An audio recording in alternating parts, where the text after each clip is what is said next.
Three of the most common family SUVs on American roads, the Toyota Highlander, the Honda Pilot, and the Kia Telluride, arrive at 200,000 miles as three completely different bills, and by the end of this, you'll know which one gets there for the least money, which single component on each one is most likely to end it, and how to check any of the three in a stranger's driveway in about 20 minutes with a flashlight and a paper towel. Here's what I'm working from, so you know what kind of information you're getting. Engines from all three families I've had apart or been under. High mileage examples I've driven and inspected, and then the paper trail, which on these three is unusually rich. Federal recall filings, service bulletins, class action records, and the pile of owner-reported repair histories that nobody at a dealership will ever show you. Where I'm relying on somebody else's odometer instead of my own hands, I'll tell you. The thing that surprises most people is that none of these three dies from the engine wearing out. The blocks are fine. 200,000 miles doesn't kill a modern V6. The iron and aluminum are barely halfway through their working life. What kills these trucks is a short list of parts that somebody somewhere decided didn't need to last as long as the rest, plus one number written into a service manual that decides whether your engine counts as broken or normal. That number wasn't written by you, and it wasn't written by an engineer either. Three things I want you holding on to. One of these three has a plastic part inside the fuel tank that costs about 50 cents to make and has now triggered recalls across more than 5 million vehicles. I'll tell you which one and why the recall keeps growing when we get to it. Another one of the three shows up at 200,000 miles having already had the same $1,600 job done twice, and if it hasn't, run. And the third one I genuinely cannot score honestly at this mileage for a reason I'll explain when we get to the verdict, because pretending otherwise would make everything else here worthless. Start with the frame, because it's the whole argument. Every review you've ever read judged these SUVs on the first 3 years. Ride quality, infotainment, third row legroom, how the seats fold. All fair, all irrelevant to what we're doing. At 200,000 miles, you're not driving the vehicle that was reviewed. You're driving the sum of every cost-down decision made in the 4 years before it was built. The rubber hose used where a metal pipe would have cost 80 cents more. The fluid marked as filled for life so it doesn't appear in the maintenance schedule. The accessory motor sourced from whoever bid lowest. The old hands who ran fleets used to sort vehicles into two piles. The ones that fail in ways you can see coming, and the ones that fail all at once. That's the running comparison through everything below. Not which one is best, which one warns you. The first thing worth comparing is the engine itself, and all three are naturally aspirated V6s, which in 2026 makes all three of them slightly old-fashioned and all three of them better off for it. Toyota's is the 3.5 from the GR family, a port-injected version in the older Highlanders, and from around 2017 a revised version running both direct and port injection, paired with an 8-speed. Honda's is the J35, a 3.5 that traces back 2 decades. Kia's is the 3.8 Lambda 2, a bigger and simpler engine than either, rated at 291 horsepower and 262 pound-feet, and derived from a family that's been in Sorrentos and Santa Fe's since the early 2010s. On sheer block durability, honestly, it's close to a 3-way tie, and anyone who tells you otherwise is selling something. All three routinely see 200,000. The differences are in what hangs off the block. Toyota's GR family has two well-known nuisances: water pumps that don't always make it to 6 figures and ignition coils. On the older port-injected Highlanders, there's a worse one. The oil feed to the variable valve timing system runs through a short rubber hose, and when that hose hardens and lets go, oil pressure drops immediately, not gradually. Toyota eventually issued an updated metal pipe, and on any older Highlander you're looking at, that metal pipe is the single most valuable thing you can find under the hood. Kia's 3.8 is the simplest of the three, and its reputation is genuinely earned. I've seen a documented Sorrento with the same basic engine past 340,000 miles. But it's direct injected only, and that means intake valve carbon, because fuel never washes across the back of the valves. There's also a fuel dilution issue on short-trip vehicles where unburned gasoline gets past the rings during cold starts and never boils off because the oil never gets hot enough. Oil analysis on the bad ones shows serious fuel contamination. The fix is free, and it's this. If your driving is mostly under 10 miles a trip, cut the oil interval roughly in half and stop reading the maintenance minder like scripture. Honda's J35 is the one with a real, documented, legally settled problem, and it's big enough that it gets its own section further down. Hold that thought. That brings us to the single largest scheduled expense in this entire comparison, and it belongs to exactly one of the three. The Honda's V6 drives its camshafts with a rubber belt. Toyota and Kia both use chains. A chain isn't immortal, but it's not on a schedule and it doesn't have a date attached. The Honda belt does, roughly every 105,000 miles or 7 years, whichever arrives first, and shorter than that if you tow or live somewhere brutally hot or cold. It's also an interference engine, which means that if the belt lets go, the pistons and valves try to occupy the same space, and you are shopping for an engine. So by 200,000 miles, a pilot has had that job done twice. What does it cost? Owner-reported quotes from the last few years run around $1,000 to $2,000 for the belt package with water pump and tensioner, and the dealers who bundle in the valve adjustment, plugs and transmission service have written tickets north of $3,000 for the single visit. Yes, valve adjustment. Honda still specifies checking valve clearance on this engine, which delights the people who like real machinery and horrifies everybody who's just seen the labor quote. By the way, if you drive an SUV and want to keep it reliable for hundreds of thousands of miles without wasting money at the repair shop, I put together a guide called the 500K Mile Car Care Bible. It covers 101 habits that can help your SUV last longer, the warning signs you should never ignore, and how to spot mechanic upsells that quietly drain your wallet. To get your copy, just scan the QR code on screen with your phone's camera or grab it from the first pinned comment below. Parts for the belt kit itself are a couple of $100. The rest is somebody's time. That's not a defect. It's a design choice with a price tag, disclosed up front, and the Honda pays for it with a smooth, quiet, well-mannered V6. But you must price it in, twice, and you must see the receipts. A pilot at 180,000 miles with no timing belt record is not a bargain. It's a countdown you can't read. Now the Honda's actual problem, and it's the most instructive story in this whole comparison because of how it was handled rather than what it was. Honda's V6 has variable cylinder management.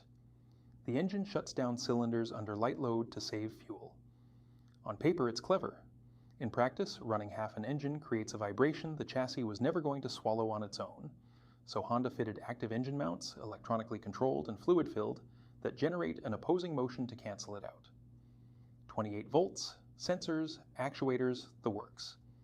That is an enormous amount of engineering deployed to hide a side effect, and those mounts wear out from doing the hiding.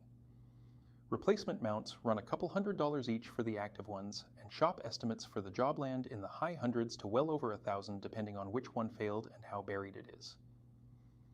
The bigger issue was oil. On the affected vehicles, deactivated cylinders let oil pass the rings, the plugs foul, and the engine starts misfiring. A class action covering roughly 1.6 million Hondas, Accords, Odysseys, Cross Tours, and 2009 through 2013 pilots was settled back in 2013. Honda denied the allegations. The remedy was a powertrain warranty extension out to 8 years with no mileage cap, reimbursement for documented repairs, and at the dealership, in practice, a software update and a set of spark plugs. Sit with that.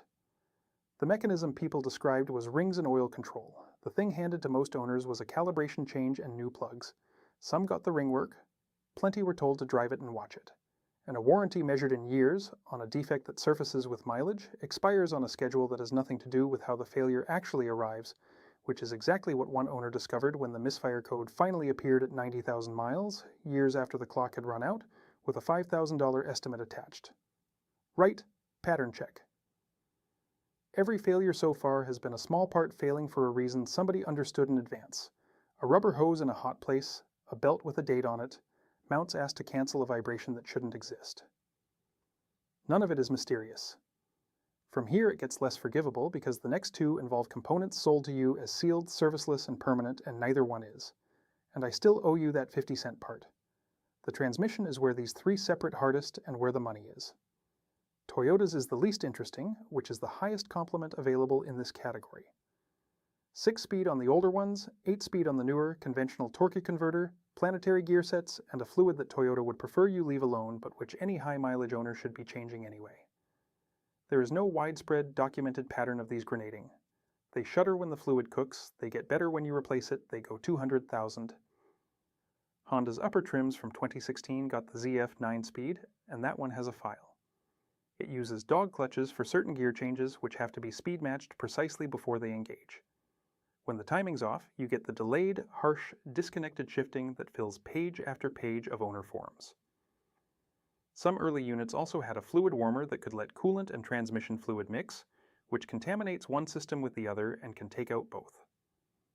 A class action filed in 2024 covering 2016 through 2022, Pilots and Related Models alleges the defect is a control calibration problem, and, this is the part worth remembering, alleges that what Honda supplied instead of a repair was software updates that masked it. Those are allegations, not findings. But the pattern is familiar enough by now that you can see it coming. Kia's 8-speed is the one I'd want more data on because the mechanical arrangement is honest and the service arrangement isn't.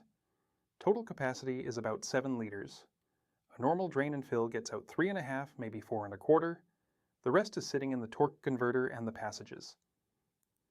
The filter is internal and effectively non-serviceable without splitting the case. So every fluid service is a partial dilution, and the filter you're relying on at 200,000 miles is the one installed at the factory.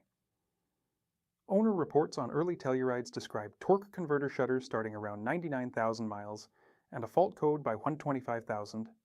Another describes a full transmission replacement at 79,000. Those are individual accounts, not a rate, and I want to be clear about that difference. But replacement pricing in this class runs $3,000 to $5,000, and that's the number that decides whether a 200,000 mile example is worth buying. The practical answer for all three is the same, and it's cheap. Drain and fill every 30,000 miles, whatever the book says. 3 partial changes get most of the old fluid out. It's the highest return maintenance decision available on any of these vehicles. Cooling is quicker. All 3 use water pumps that are wear items, and the GR family pumps in the Toyota have the worst reputation of the 3. Some fail well before 100,000 miles, and the honest advice is to look for weeping at every oil change rather than trust an interval. The Kia's cooling system is conventional and unremarkable. The Honda's water pump is driven by the timing belt, which sounds like a liability and is actually a hidden advantage. You're forced to replace it on a schedule whether it needs it or not, so nobody with a stamped service book has a 12-year-old water pump. Sometimes a design flaw and a design feature are the same part viewed from different angles. That's 5 of the biggest cost centers covered, and the transmission verdict is now on the table. If this is the kind of breakdown you want more of, subscribe. It costs you nothing, and it's the only signal I get that this sort of thing is worth doing. Because the next one is the part I promised at the start, it's smaller than a coin, and it has quietly become one of the largest recalls in modern automotive history. The low-pressure fuel pump inside the tank uses a small plastic impeller to move gasoline into the lines. It costs roughly 50 cents to make. Denso, the supplier, told federal regulators the resin was insufficiently dense, so it soaks up fuel, swells and deforms, jams against the housing, and the engine quits. Sometimes at highway speed, with no warning and no code beforehand. Toyota recalled 3.34 million vehicles in January 2020. The 2017 through 2019 Highlander is named in the campaigns. Then the list grew. An expansion in early 2025 pulled in more Toyota nameplates through the 2020 model year, and the global total is now past 5.8 million. Denso supplied the same pump to Honda, Subaru, Mazda, and others, each of which has run its own parallel recall. The repair is free.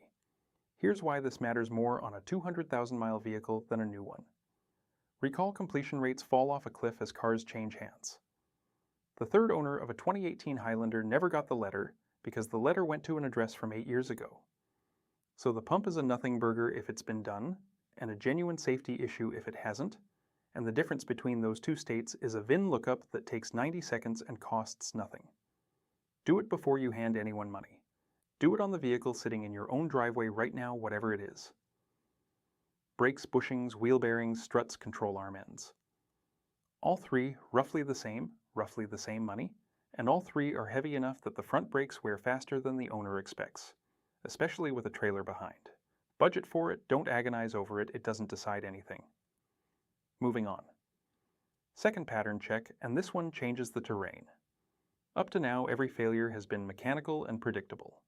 What's left is the modern stuff, the accessory circuits, the modules, the motors bolted into places nobody can inspect. And that's where the newest vehicle here, the one with the best reputation of the 3, has the most alarming paperwork. then the hybrid, then the verdict, and I'll finally explain why one of these three can't be scored fairly at all. In August 2022, Kia filed a recall covering 36,000 Flagor 17 Tellurides from 2020 through 2022 fitted with a genuine 4-pin tow hitch harness. Debris and moisture on the harness module's circuit board could cause a short and a fire, while driving or parked with the ignition off. Owners were told to park outside, away from structures. At filing, the remedy hadn't been developed yet. The investigation trail is in the public filings. A fire in Canada in October 2021, a U.S. complaint a month later where the vehicle caught alight about an hour after it was parked, contamination found on the boards, fire propagation reproduced in the lab. 6 incidents on 2020 model year vehicles, 5 of which were localized melting rather than full fires. The eventual fix was a smaller fuse and a protective harness extension with replacement where needed, free of charge. Then separately, Consumer Reports reported a further Kia recall covering roughly 462,000 Tellurides from 2020 through 2024, this time for a front power seat motor that can overheat. Same instruction: park outside.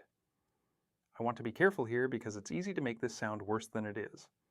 Every manufacturer in this comparison has fire risk recalls somewhere in its history, both remedies are free, and a recall is evidence that a problem was found and addressed rather than buried. But on a used vehicle with 200,000 miles and 3 previous owners, there's a free fix available and the fix was performed are completely different sentences. Check both campaigns by VIN. And if the vehicle has a hitch on it, look at who installed it and what's spliced into the harness, because that's where this particular fire started. The hybrid deserves its own moment because it wins the numbers outright. In the most recent longest-lasting vehicle study, which analyzed hundreds of millions of vehicles, the Highlander Hybrid came third overall with a 31% predicted chance of reaching 250,000 miles against an industry average of 4.8%.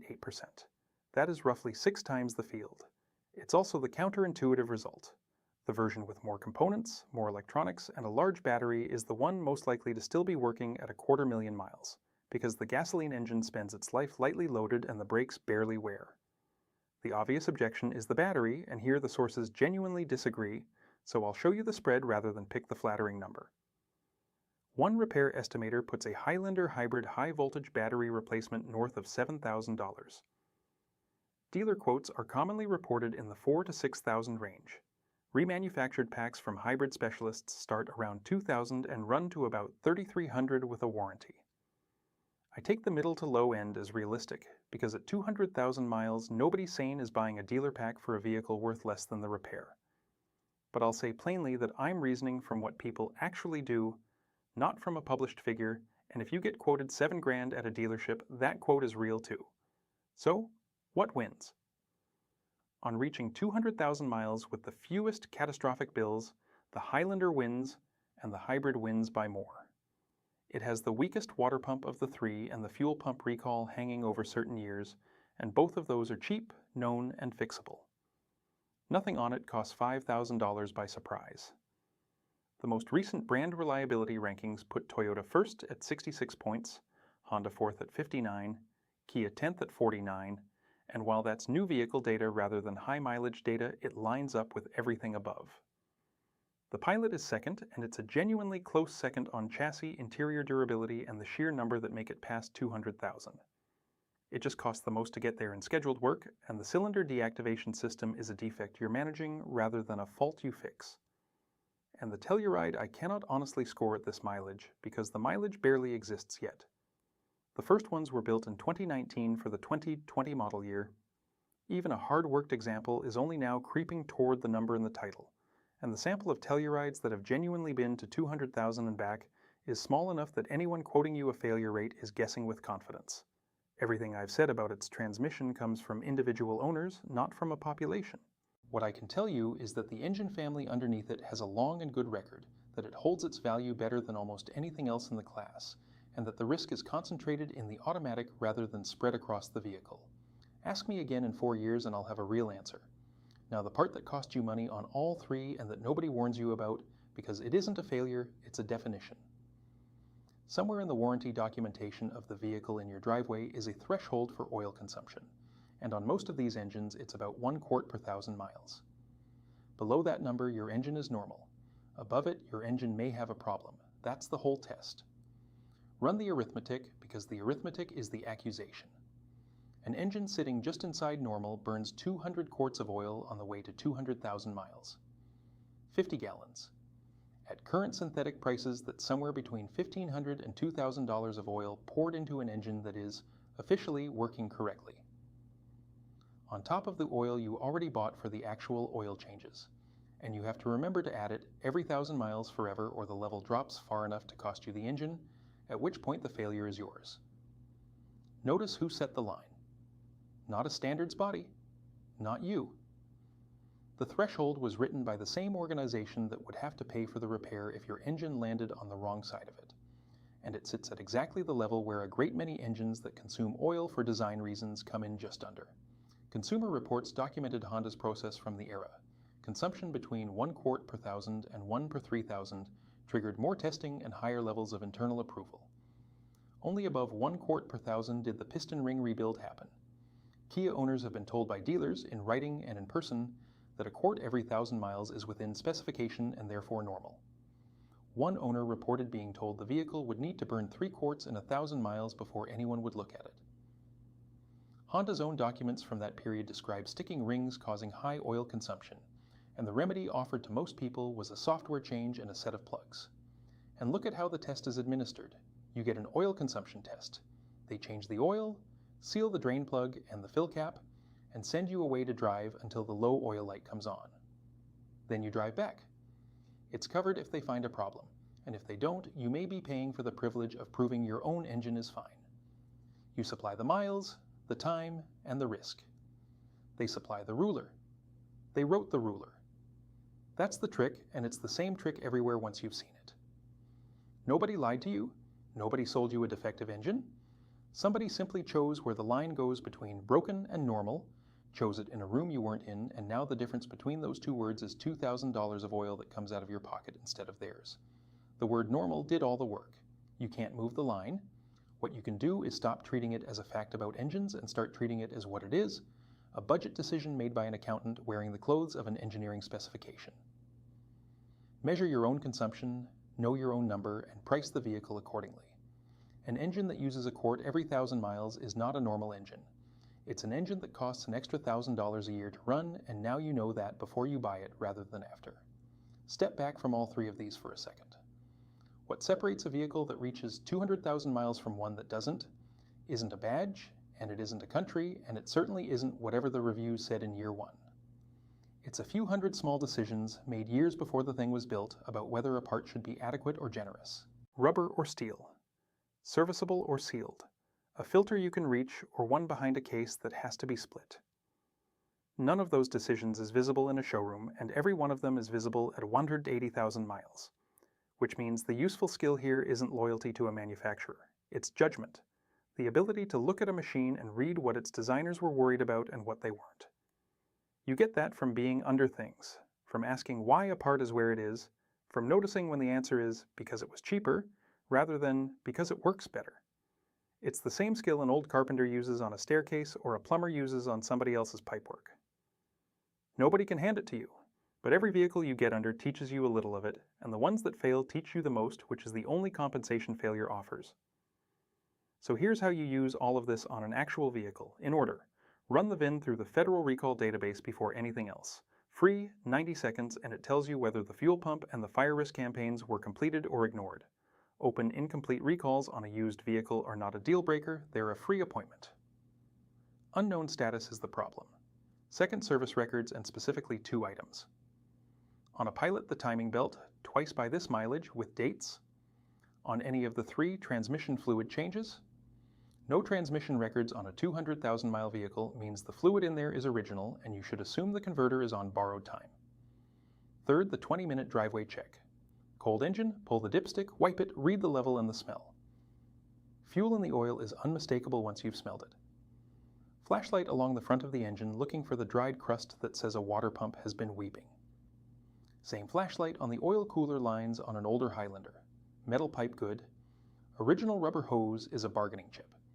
Get underneath and look at the CV boots and the trailer harness. Then drive it and make it shift under light throttle at about 30 to 40 miles per hour. uphill if you can find a hill, because that's where a tired torque converter shows itself as a shudder you feel through the seat rather than here. And the procedure for the judgment call, which is the part worth saving. Take the asking price. Add the cost of every deferred item you just found, timing belt if it's a Honda without records, transmission service, water pump if it's weeping, plugs if nobody can prove when. Then measure oil consumption yourself over one full tank, and if it's using a quart per 1,000 miles, add $1,500 for the oil it'll drink over the next 100,000. Now compare that total against what a sorted example of the same vehicle sells for. If your number lands under, buy it and do the work. If it lands over, walk, and don't let anyone tell you that a 200,000-mile SUV is a bargain because the sticker was low. The sticker was never the price. Do the dipstick and the flashlight tonight on whatever's parked outside your own house. 10 minutes, no tools, no lift. By the time you come back inside, you'll know whether your water pump is weeping, whether your oil smells like gasoline, and whether the recall on your own vehicle was ever actually performed. And if the answer to that last one is no, you'll have found the most valuable free repair anyone will offer you all year. Now I want the odometer readings. Tell me what you're running, what it's on, and the one repair that hurt the most, the mileage it happened at, and what it cost you. That's the data that doesn't exist anywhere else because nobody collects it and no manufacturer publishes it. And a few hundred of those comments in one place is worth more than any study I could quote you. And the Telluride owners passed 150,000 miles. Specifically, I said I couldn't score your vehicle fairly, and I meant it. Prove me wrong or prove me right, but bring the number. If this was useful, subscribe. There's a thread here I deliberately didn't pull. The reason the same lifetime fluid language shows up in the manuals of manufacturers who otherwise agree on nothing, and who benefits from a service item vanishing off the schedule entirely. I've been chasing it across 3 different brands' documentation, and I don't have the whole shape of it yet. When I do, it'll show up here. Go check your dipstick, and whatever you find, don't let anybody tell you it's normal until you've seen who wrote the definition.